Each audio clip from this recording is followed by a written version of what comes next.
really cool. I mean, with so much going on and stuff, you had to have a mentor. Like, was somebody like, did somebody mentor you, or is it kind of just like, were there multiple people that maybe had touched your life in this line of work, or is it something you kind of just slugged through by yourself?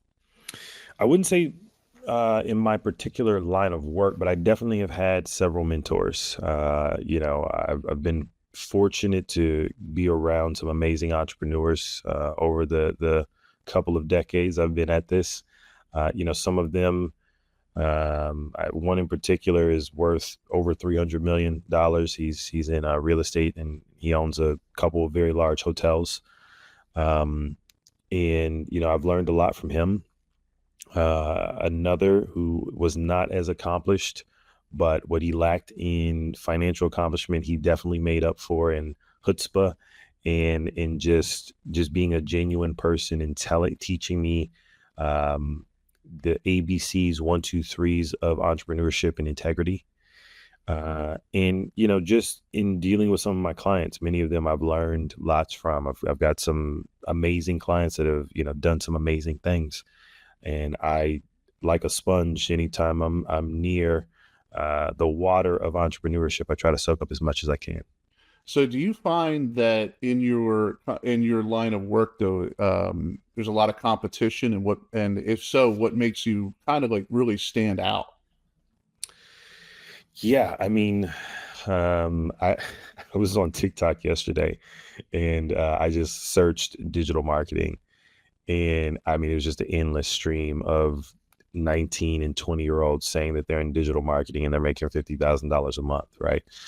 You throw a rock in any direction and you'll hit a marketer, a quote unquote marketer.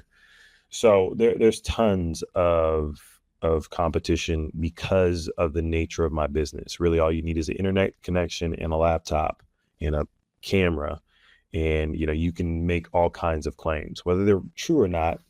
Yeah. Who knows? So, one of the things that separates us from a lot of so-called marketers or digital marketing agencies is one, we have a huge team, right? We've got over 27 employees that in various departments, but we're also full service. So it's not just me in my basement or this room. We have graphic designers, we have a 5-person video editing team, we have a public relations department, we have web developers, app developers, an army of project managers to keep all the trains running on time, and a whole lot of different people that really make this all come together, as well as an ad buying team. And when you take all those people and you put them together, that allows us to execute very complex, multi-state, multinational campaigns for various companies, from hotel chains to mom and pop, convenience stores. So with the advent of AI in your industry, are you seeing a lot of changes AI is bringing into what you're doing? Yeah, and honestly, I was not a proponent of it, to be honest. I was very much the robots are coming to kill us, which I mean, they might. They might. Um, You never know, man. Yeah, we've all seen Terminator, and it is close to that time frame. Absolutely, the story is still being written.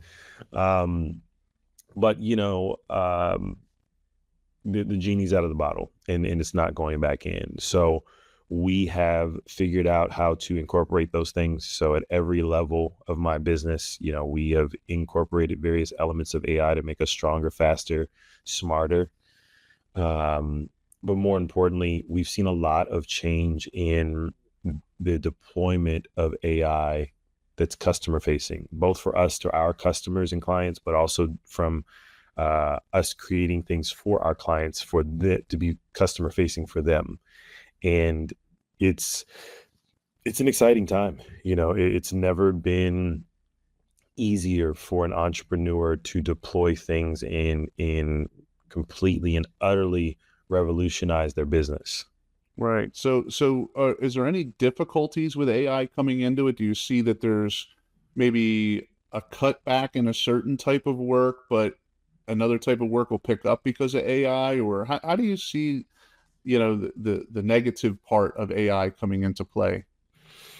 Yeah, there's a lot of negatives. I've been predicting this, but I believe that in the next 4 to 5 years, I think that you're going to see about a 40 to 60% reduction in the U.S. workforce.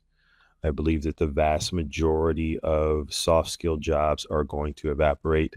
I believe that 5 years after that, you're going to see another 20% reduction in manual labor jobs with the advent of robots and AI's optical processing and spatial processing abilities. A lot of people are going to be out of jobs. In the short term, there's going to be lots of jobs training AI and building it and kind of optimizing it and making it better. But in the long term, ultimately, a lot of people are going to be in a bad way. And that's the just no gloom and doom. I'm just being honest about what I'm Yeah. seeing. Uh, Um, but beside that, I believe that um, there's a window for people like me and my team who understand these things, that are early adopters, that have figured out how to implement them into our workflow, how to make us faster, more efficient, and more valuable to our customers. So, with that being said, you're a world traveler, 40 countries, Yeah. 40 countries.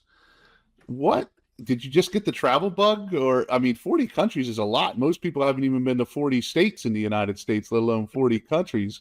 Is it always been something for you like the travel bug? Um, yeah, shortly after a lot of the hardship that I talked about early, um, with the promotion thing, I found some financial success, and I'm young, and I'm making hundreds of thousands of dollars, which was, I thought I was king of the world at the time.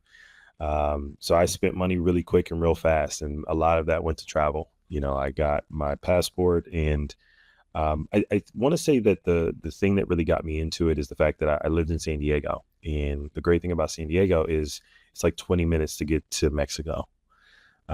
So when I was in high school, when I was early adulthood, we could just walk across the border, and you're in a different country, and you had this portal to a mass, because I mean Mexico's huge. Yeah. And just realizing as soon as you stepped over the border how different things were, the culture, the food, the smells, the nightlife, the restaurants, everything was different. And it's like going through a portal, and then you step back on this side, and then you're back to what you already know.